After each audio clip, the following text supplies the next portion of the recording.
बिस्मिल्लाहिर्रहमानिर्रहीम।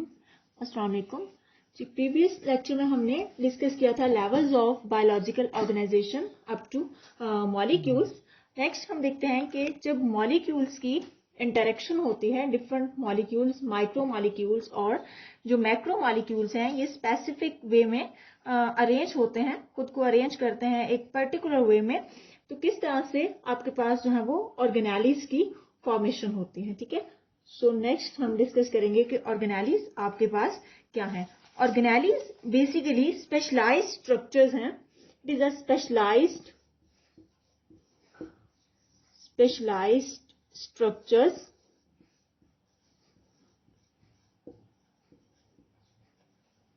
that performs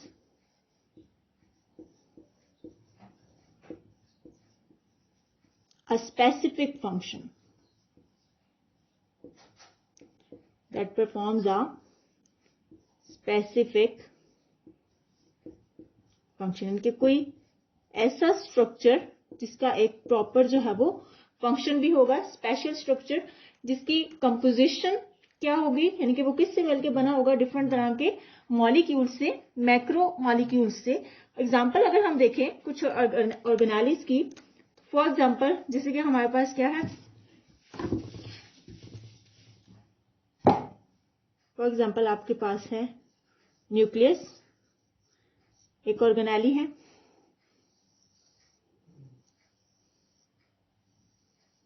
membranes bound organelle है, genetic material जिसके अंदर प्रेजेंट होता है। इसके अलावा माइटोकॉन्ड्रिया, अनदर ऑर्गेनेली।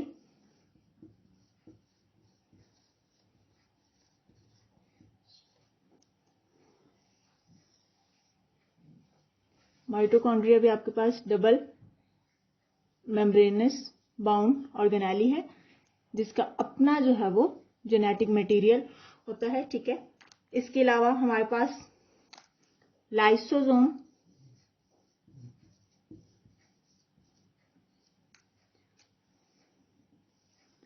लाइसोसोम भी मेम्ब्रेनस बाउंड स्ट्रक्चर है जो कि डिफरेंट एंजाइम्स कंटेन करता है।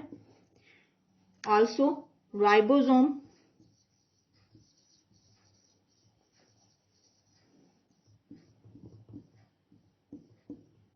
इसके अलावा endoplasmic reticulum,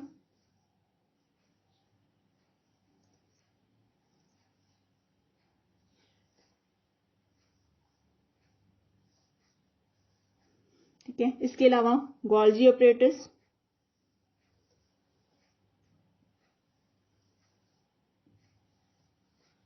and many other organelles. ठीक है, डिफरेंट जो ऑर्गेनेलिज हैं, इनकी अगर हम कंपोजिशन देखें, फॉर एग्जांपल अगर हम माइटोकॉन्ड्रिया की बात करें, तो माइटोकॉन्ड्रिया कौन से मॉलिक्यूल से मिलकर बनी हुई है? इसके अंदर कार्बोहाइड्रेट्स भी प्रेजेंट होते हैं, इसके अलावा लिपिड्स भी प्रेजेंट होते हैं, और मेनली जो है वो कुछ जेनेटिक मटेरियल, यानी कि जेनेटिक मटेरियल डीएनए, और डीएनए किससे मिलकर बना हुआ है? बेसिकली न्यूक्लियोटाइड से। सो जितने भी मैक्रो मॉलिक्यूल्स हमने देखे थे, वो सारे एक स्पेसिफिक वे में अरेंज होकर आपके पास एक प्रॉपर स्ट्रक्चर बना रहे हैं, जिसको हमने माइटोकॉन्ड्रिया कहा हुआ है। माइटोकॉन्ड्रिया को हम पावर हाउस भी कहते हैं, किसका? सेल का। इसके अलावा न्यूक्लियस की बात करें, सिमिलरली जो न्यूक्लियस की मेम्ब्रेन्स हैं, ये लिपिड्स और प्रोटीन्स से मिलकर बनी हुई है। इसी तरह से आपके पास जो गोल्जी ऑपरेटर्स है और जो एंडोप्लाज्मिक रेटिकुलम है, इसकी भी अगर हम कंपोजिशन देखें कि ये किससे मिलकर ये ऑर्गेनेलिज बनी हुई हैं, तो ये मैक्रो मॉलिक्यूल से मिलकर बनी हुई हैं। ठीक है, इसके अलावा और भी डिफरेंट ऑर्गेनेलिज जो है वो प्रेजेंट होती हैं। तो जब ये ऑर्गेनेलिज आपके पास एक प्रॉपर वे में अरेंज होंगी, तो हम देखते हैं कि नेक्स्ट जो है वो आपके पास सेल की फॉर्मेशन कैसे होती है। ये जो डिफरेंट ऑर्गेनेलिज हैं एक स्पेसिफिक वे में अरेंज होंगी, तो आपके पास क्या बनता है? एक प्रॉपर स्ट्रक्चर बनेगा, जिसे हम किसका नाम देते हैं? सेल का नाम देते हैं। तो जी, तो नेक्स्ट आपके पास है सेल। सेल को हम किस तरह से डिफाइन करेंगे? बेसिकली जो सेल है आपके पास, ये basic membrane bound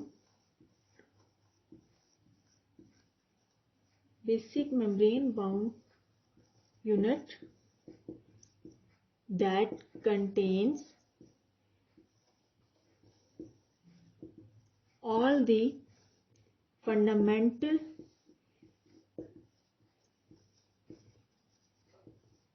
that contains all the fundamental molecules of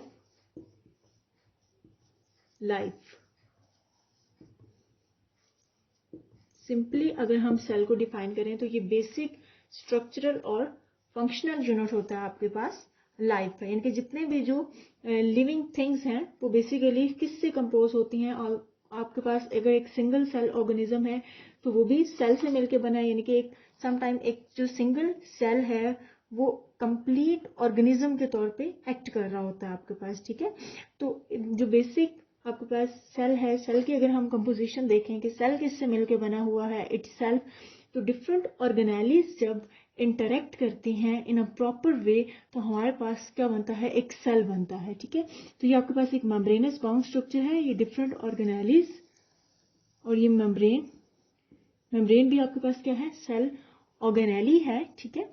membranes भी सेल ऑर्गेनेली जो कि मॉलिक्यूल से मिलकर बनी हुई है, प्रोटीन से, लिपिड से, और इसके अंदर कार्बोहाइड्रेट्स भी मिलेंगे आपको, ठीक है। तो बेसिकली ये एक सेल का स्ट्रक्चर है जिसमें डिफरेंट ऑर्गेनेलीज जो हैं उनकी इंटरेक्शन हुई और हर ऑर्गेनेली एक स्पेसिफिक फंक्शन परफॉर्म कर रही है और मिलकर आपके पास क्या बना रही है, एक सेल बना रही है। तो सेल आपके पास बेसिक जो बुनियादी खुलिया है लाइफ का, बेसिक जो यूनिट है लाइफ का, वो सेल है। बेसिकली हमारे पास टू मेजर टाइप्स होती हैं सेल की, यूकैरियोटिक सेल और प्रोकैरियोटिक सेल, ठीक है। टू टाइप्स होती हैं, one is the prokaryotic and other one is the prokaryotic and other one is the eukaryotic.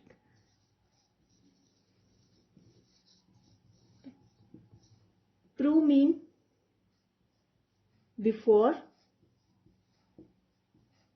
and karyotic, karyon से इसका मतलब होता है न्यूक्लियस, ठीक है।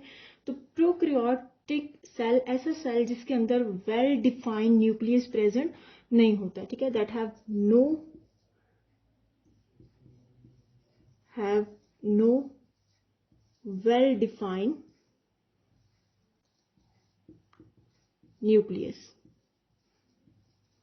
ठीक है। और यूकैरियोट्स के अंदर प्रॉपर मेम्ब्रेनस बाउंड जो है वो न्यूक्लियस प्रेजेंट होता है।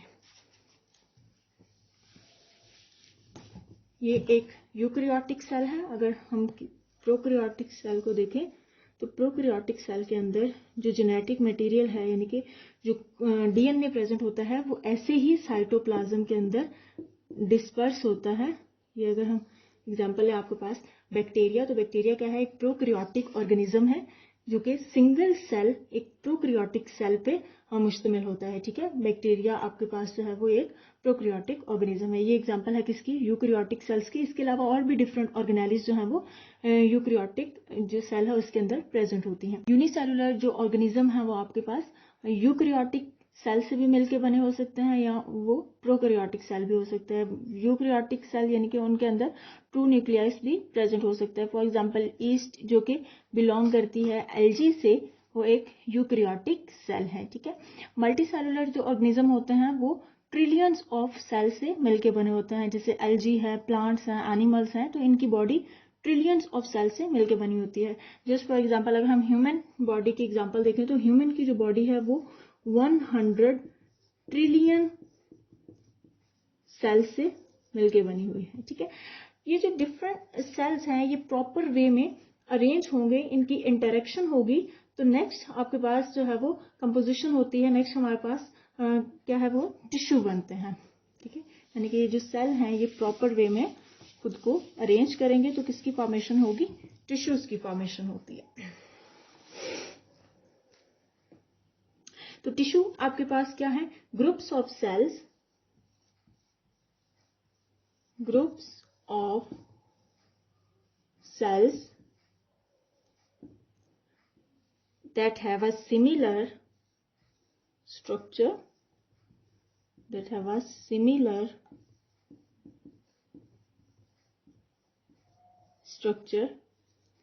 and act together to perform a specific function. to perform a specific function. Different cells आपस में मिलके आपके पास अरेंज होके क्या बनाते हैं, टिश्यूज बनाते हैं. ठीक है, फॉर एग्जाम्पल ये डिफरेंट सेल्स हैं, अरेंज हुए और मिलके इन्होंने क्या बना दिया, आपके पास टिश्यू बना दिए. ठीक है, टिश्यूज की टू मेजर टाइप्स होती हैं हमारे पास. One is the simple tissue and other one is the complex tissue. ठीक है, टू मेजर टाइप्स हैं. One is the simple tissue and other one is the complex tissue. जो simple tissues हैं आपके पास, simple tissue basically single type of cell से मिलके बने होते हैं. consist of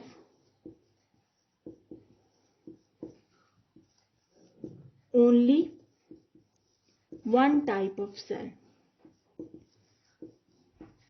only one type of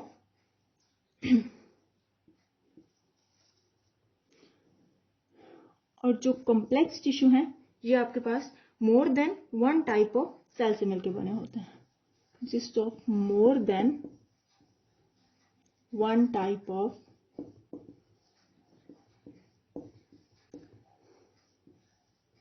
cell. ठीक है, सो सिंपल टिश्यू, क्योंकि सिंपल टिश्यूज के अंदर सारे के सारे जो सेल्स हैं उनका स्ट्रक्चर भी सेम होता है, तो इसलिए ये जो सेल्स होंगे जो सिंपल टिश्यू के अंदर होंगे वो परफॉर्म करेंगे similar function. Perform similar function.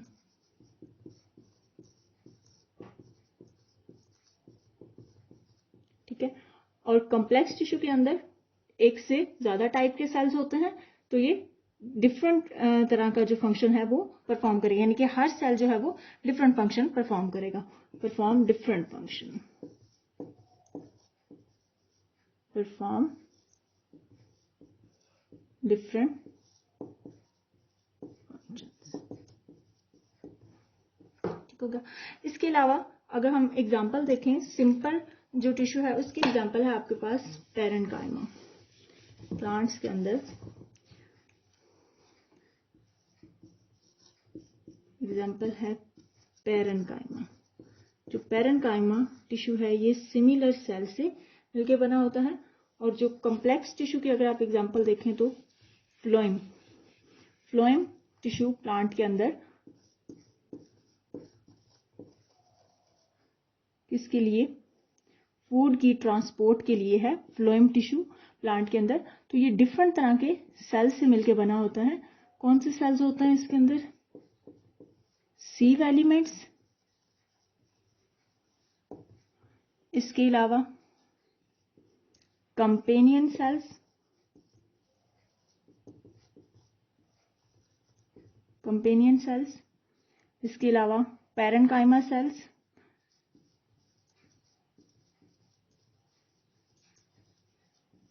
Parenchyma sales होते हैं, और इसके अलावा phloem fibres.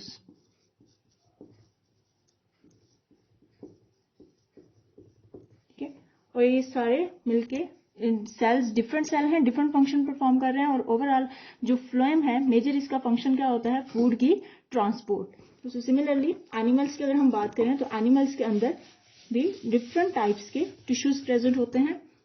For example connective tissue,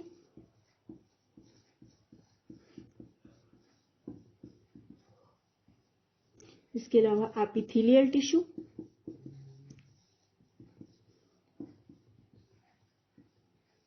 इसके अलावा मस्कुलर टिश्यू,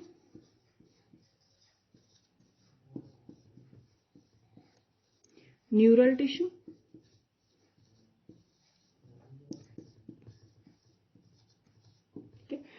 जैसे कनेक्टिव टिश्यू. कनेक्टिव टिश्यू के हमारे पास जो मेन ये है, ये फाइब्रस नेचर के होते हैं. एपिथेलियल टिश्यू जो है आपके पास मेन इसका जो फंक्शन है वो कवरिंग होता है, यानी कि ये कवर करता है जो भी आउटर मोस्ट, फॉर एग्जांपल हमारी जो स्किन है वो कौन सी टिश्यू से मिलकर बनी होती है, आउटर मोस्ट जो लेयर होती है स्किन की वो एपिथेलियल टिश्यू से मिलकर बनी होती है. या कोई भी बॉडी का जो स्ट्रक्चर है उसकी आउटर मोस्ट जो लेयर होती है वो एपिथेलियल टिश्यू से मिलकर बनी होती है. इसके अलावा मस्कुलर टिश्यूज, मस्कुलर टिश्यू का जो मेन फंक्शन है वो होती है कॉन्ट्रैक्शन और न्यूरल टिश्यू में जैसे कि आपके पास जो सेंट्रल नर्वस सिस्टम है और पेरिफेरल नर्वस सिस्टम है, ये न्यूरल टिश्यू से मिलके बने हुए हैं। देन कि डिफरेंट ये जो टिश्यूज हैं, जब इनकी इंटरेक्शन होगी तो हमारे पास क्या बनते हैं, ऑर्गन बनते हैं। डिफरेंट टिश्यूज इंटरेक्ट करेंगे, आपके पास क्या बनेगा, organ. Organ basically Latin word organum से लिया गया है। ऑर्गेनम का मतलब होता है इंस्ट्रूमेंट और टूल। दैट मीन इंस्ट्रूमेंट और टूल, ठीक हो गया। तो ऑर्गन आपके पास क्या है, ग्रुप ऑफ टिश्यूज। कैसे इसकी फॉर्मेशन होती है, ग्रुप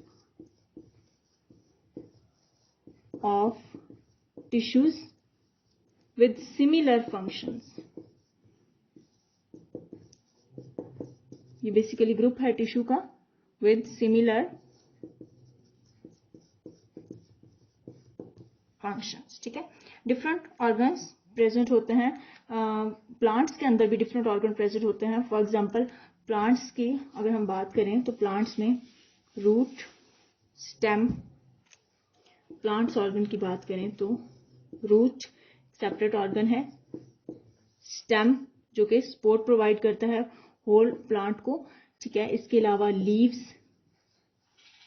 हेल्प करते हैं फोटोसिंथेसिस के अंदर, यानी कि फूड की जो सिंथेसिस है वो कहाँ पे होती है, लीव्स के अंदर। इसके अलावा फ्लावर एक सेपरेट ऑर्गन है, इंपॉर्टेंट रोल प्ले करता है किसके अंदर, रिप्रोडक्शन के अंदर।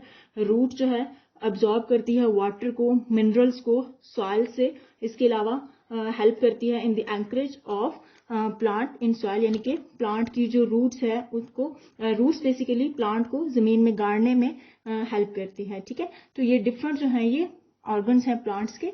एनिमल्स में भी डिफरेंट ऑर्गन्स प्रेजेंट होते हैं। अगर हम ह्यूमंस की बात करें तो ऑलमोस्ट 79 डिफरेंट ऑर्गन्स जो हैं वो प्रेजेंट होते हैं ह्यूमन के अंदर, ठीक है। 79 डिफरेंट ऑर्गन्स जो हैं वो ह्यूमन बॉडी में प्रेजेंट होते हैं। कोई ऑर्गन अगर हम देखें तो स्टमक की अगर हम बात करें कि स्टमक एक ऑर्गन है जो कि डिफरेंट टिश्यू से मिलके बना हुआ है। स्टमक हमारे पास एपिथेलियल टिश्यू और मस्कुलर टिश्यू से मिलके बना हुआ है, ठीक है। एपिथेलियल और मस्कुलर टिश्यू। एपिथेलियल टिश्यू में जो एपिथेलियम है, ठीक है, एपिथेलियल टिश्यू की हमने बात की थी कि जो आउटर मोस्ट लेयर बना रही होती है, ठीक है, वो एपिथेलियल टिश्यू बना रहे होते हैं। बेसिक इसका जो फंक्शन होता है वो कवरिंग होता है। इसके अलावा एपिथेलियल टिश्यू जो है ये स्पेसिफिक सिक्रीट्स करते हैं, जैसे कि स्टमक के केस में जो एपिथेलियल टिश्यू है ये आपके पास गैस्ट्रिक जूस सिक्रीट करते हैं, ठीक है। गैस्ट्रिक जूस सिक्रीट करेंगे epithelial tissue. Gastric juice basically mixture है वाटर का, हाइड्रोक्लोरिक एसिड का, HCl प्रेजेंट होता है इसके अंदर, वाटर होता है, इसके अलावा डिफरेंट एंजाइम्स होते हैं। तो स्टमक का मेन जो फंक्शन है वो होता है डाइजेशन ऑफ फूड। तो गैस्ट्रिक जूस भी किसके अंदर हेल्प करता है, फूड की डाइजेशन में। सिमिलरली जो मस्कुलर टिश्यू है, जब स्टमक मसल्स क्या होंगे, इनकी कॉन्ट्रैक्शन होगी, कॉन्ट्रैक्शन और रिलैक्सेशन से जो फूड है वो आपस में उसकी मिक्सिंग होगी। तो ओवरऑल जितने भी जो टिश्यू हैं जिनसे मिलकर स्टमक बना हुआ है, इनका भी मेन फंक्शन क्या है, डाइजेशन ऑफ फूड, ठीक है। अब डिफरेंट ऑर्गन्स जो हैं, यानी कि ऑर्गन्स स्टमक के अलावा और भी डिफरेंट ऑर्गन्स जो है वो इन्वॉल्व होते हैं फूड की डाइजेशन के अंदर। तो हम देखते हैं कि जब डिफरेंट ऑर्गन्स जो सिमिलर फंक्शन परफॉर्म करते हैं, जब वो आपस में मिलते हैं तो आपके पास क्या बन जाते हैं, ऑर्गन सिस्टम बनता है। नेक्स्ट वन है आपके पास ऑर्गन सिस्टम, ठीक है।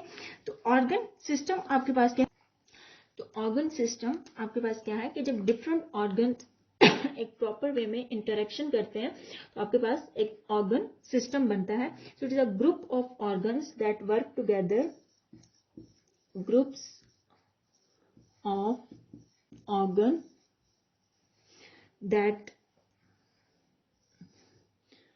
group of organs that work together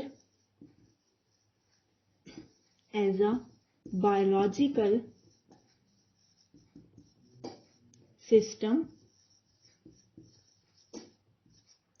to perform a specific function. To perform a specific function, ये कोई भी specific function different organs मिलके जो परफॉर्म कर रहे होते हैं और वो क्या बनाते हैं, आपके पास एक प्रॉपर ऑर्गन सिस्टम बनाते हैं. डिफरेंट एग्जांपल्स हैं हमारे पास ऑर्गन सिस्टम की. For example digestive system.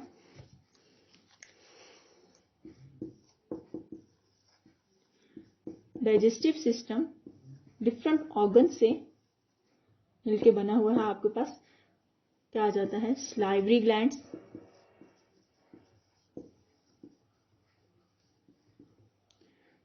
Oesophagus, ये डिफरेंट ऑर्गन्स हैं. इसके अलावा stomach, liver, gall bladder, small intestine,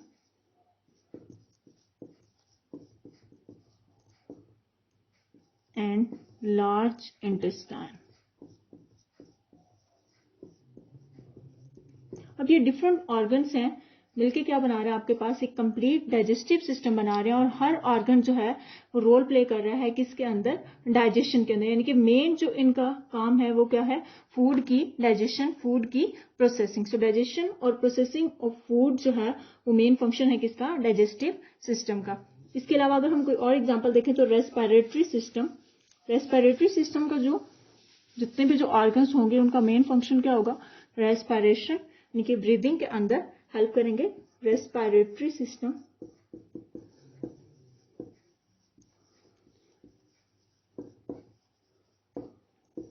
तो रेस्पिरेटरी सिस्टम में आपके पास कौन कौन से आ जाते हैं ऑर्गन्स. ये बेसिकली यूज होंगे किसके लिए, ब्रीदिंग के लिए. Nose, pharynx, larynx. इसके अलावा क्या आ जाता है आपके पास, trachea, lungs,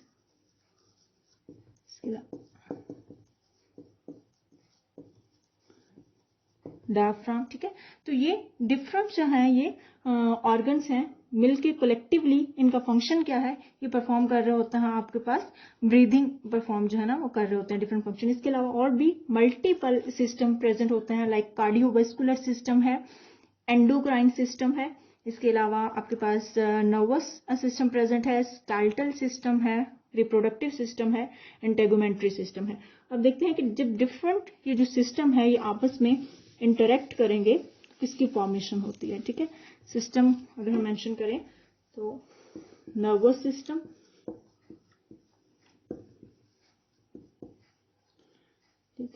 integumentary system. Nervous system में आपका ब्रेन, स्पाइनल कार्ड आ जाता है. Integumentary system,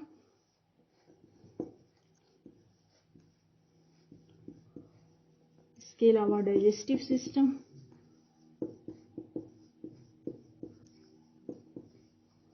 respiratory system,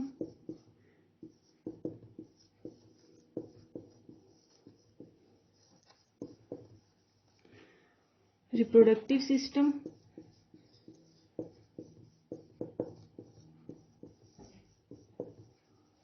lymphatic system,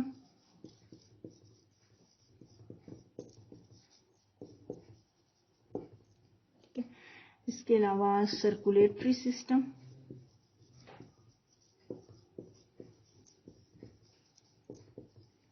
ये डिफरेंट सिस्टम आपस में इंटरेक्ट करेंगे तो हमारे पास एक कंप्लीट इंडिविजुअल बनता है, एक कंप्लीट ऑर्गेनिज्म जो है उसकी फॉर्मेशन होती है.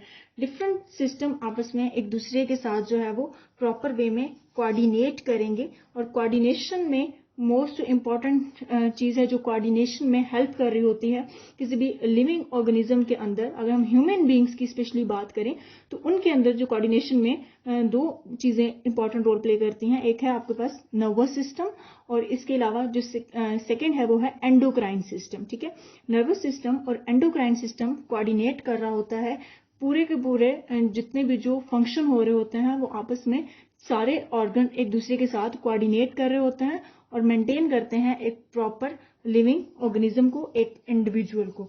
तो ऑर्गेनिज्म बेसिकली आपके पास एक सिंगल जो ऑर्गेनिज्म है वो डिफरेंट तरह के जब सिस्टम आपस में इंटरेक्ट करते हैं तो उसके बाद उसकी फॉर्मेशन होती है एक जो कम्प्लेक्स इंडिविजुअल है, मल्टी सेलुलर इंडिविजुअल, उसकी हम बात करें। फॉर एग्जाम्पल कैट आपके पास एक सेपरेट इंडिविजुअल है, डॉग, व्हेल। ठीक है, अगर आप किसी भी ट्री की बात करो, पाम ट्री, ये एक सेपरेट ऑर्गेनिज्म है। ठीक है, इंडिविजुअल है। तो इंडिविजुअल एक दूसरे से डिफरेंट होते हैं। ठीक है, एक मतलब इंडिविजुअल लाइक हम जो ह्यूमंस हैं बेसिकली ये एक इंडिविजुअल है, एक ऑर्गेनिज्म है। एक ह्यूमन दूसरे ऑर्गेनिज्म, दूसरा जो ह्यूमन है उससे डिफरेंट होता है। डिफरेंस किस वजह से होता है? बेसिक जो मेजर 2 रीजंस होती हैं किसी भी ऑर्गेनिज्म के अंदर, किसी भी इंडिविजुअल के अंदर डिफरेंस की चीफ जो काज है इंडिविजुअल डिफरेंस का वो है हेरिडिटी और इन्वायरमेंट। एक इंडिविजुअल दूसरे जो इंडिविजुअल है उससे किस बेस पे डिफर कर रहा होता है? हेरिडिटी की वजह से, जेनेटिक मटेरियल की वजह से, और दूसरा इन्वायरमेंट की वजह से। एक जो इंडिविजुअल है लाजमी तौर पे उसका इंटरेक्शन उसके इन्वायरमेंट के साथ होता है और वो इस काबिल होता है कि जितने भी जो प्रोसेस हैं उसकी बॉडी के अंदर टेक प्लेस हो रहे हैं वो उनको प्रॉपर वे में लेके चल रहा होता है और उसके इन्वायरमेंट के अंदर जो भी चेंजेस आ रही होती हैं वो अपने इन्वायरमेंट को रिस्पॉन्ड जो है वो करता है, यानी कि इन्वायरमेंट के अंदर रह के वो इन्वायरमेंट को रिस्पॉन्ड करेगा। अगर हम एक एग्जाम्पल लें किसी भी ह्यूमन बीइंग की या किसी भी पर्सन की, कि एक आपके पास एक पर्सन है, एट अ टाइम डिफरेंट जो ऑर्गन्स हैं इसकी बॉडी के अंदर वो किस तरह से वर्क कर रहे होते हैं। फॉर एग्जाम्पल ये जो पर्सन है ये आपके पास एक्सरसाइज कर रहा है। ठीक है, ड्यूरिंग एक्सरसाइज क्या कंडीशन होगी? एक्सरसाइज जब ये कर रहा है तो इसके जो मस्कुलर सिस्टम है वो भी एक्टिव है। ठीक है, इसके मसल्स को क्या चाहिए? हाई अमाउंट में एनर्जी चाहिए। ठीक है, in the form of ATP. इसका जो ब्रीथिंग रेट है वो भी इंक्रीज हो जाएगा। ठीक, साथ में क्या होगा? इसकी जो हार्ट बीट है वो भी इंक्रीज हो जाएगी। ठीक, सो सेम टाइम पे डिफरेंट जो फंक्शंस हैं इसकी बॉडी के अंदर वो हो रहे हैं, डिफरेंट ऑर्गन्स वो एक्टिव हो गए हैं और डिफरेंट फंक्शन वो परफॉर्म कर रहे हैं। एक्सरसाइज के लिए इससे जो मसल्स हैं वो वर्क कर रहे हैं और क्या चाहिए? लार्ज अमाउंट में एनर्जी चाहिए। एनर्जी की जो रिक्वायरमेंट के लिए को पूरा करने के लिए ज्यादा से ज्यादा मसल्स को किस चीज की जरूरत है? ऑक्सीजन की। ऑक्सीजन की कमी को फुलफिल करने के लिए क्या होगा? ये अपना ब्रीथिंग रेट जो है वो इंक्रीज कर देगा। ठीक है, और ऑक्सीजन सप्लाई कौन करेगा? हार्ट, यानी कि हार्ट जो है वो अपनी पंपिंग इंक्रीज कर देगा, अपना आउटपुट जो है वो इंक्रीज कर देगा और ज्यादा से ज्यादा जो ब्लड है वो किसको पास किया जाएगा? मसल्स को पास किया जाएगा, ताकि ऑक्सीजन जो है वो ज्यादा से ज्यादा किसको मिले? मसल्स को मिले और ज्यादा से ज्यादा आपके पास प्रोडक्शन हो किसकी? एटीपी की। और एट रिजल्ट और क्या होता है कि बॉडी का जो टेम्परेचर है वो भी इंक्रीज हो जाएगा। ठीक है, तो किस तरह से एक जो लिविंग ऑर्गेनिज्म है उसके प्रॉपर जो डिफरेंट सिस्टम है वो आपस में एक दूसरे के साथ इंटरेक्ट कर रहे होते हैं और प्रॉपर वे में वर्कआउट कर रहे होते हैं। ठीक है, तो हमने ये देखा कि एक जो इंडिविजुअल है, एक जो ऑर्गेनिज्म है वो किस तरह से खुद को मेंटेन कर सकता है।